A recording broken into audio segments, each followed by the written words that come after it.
Okay, baiklah. Hari ni kita ada collection Ultraman Blockies daripada Galaxy version 16. Dia bagi aku antara line up dia yang padu-padu lah.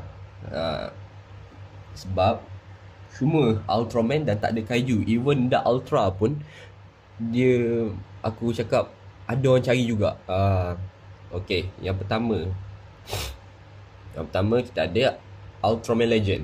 Ultraman Legend ni orang paling cari sebenarnya tau. Orang paling cari. Sebab kalau secret ataupun main hit dia tak menarik sangat lah bagi aku. Tengok, dia dapat ada hadapan macam ni. Wih, smart tu Legend ni. Aish, tengok daripada ni.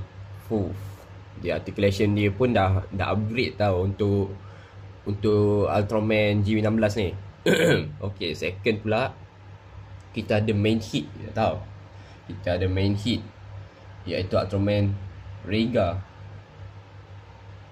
Betul lah, Ultraman Rega. Gabungan antara Taiga dengan semua lah Ultraman yang ni kan. Tengok, korang kalau dapat yang ni takkan keluar secret. Kalau keluar secret, dia takkan keluar yang ni lah. Tapi smart lah untuk ni.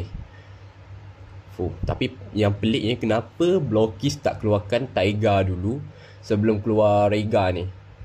Kenapa tak keluarkan Taiga, Fuma dan Titus?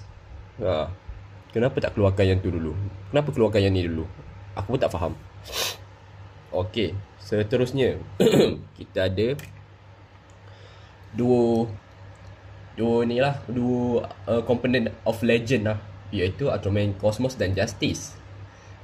Tengok, daripada sisi di belakang, dia orang ada Coulson tau. Kalau Coulson tu memang menarik. Itu yang aku terkejut dengan eksperimen Blockies pula kali ni. Aku suka dengan Coulson dia. Ada macam berantai macam tu kan, macam ular dah. Okay.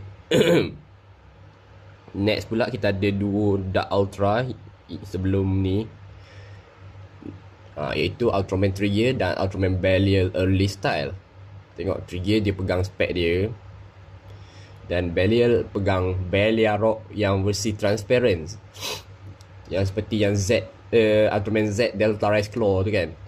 Tengok, aku suka sebab nampak macam, kalau Belial yang versi ni kan, dia nampak memang terlalu show. Walaupun dia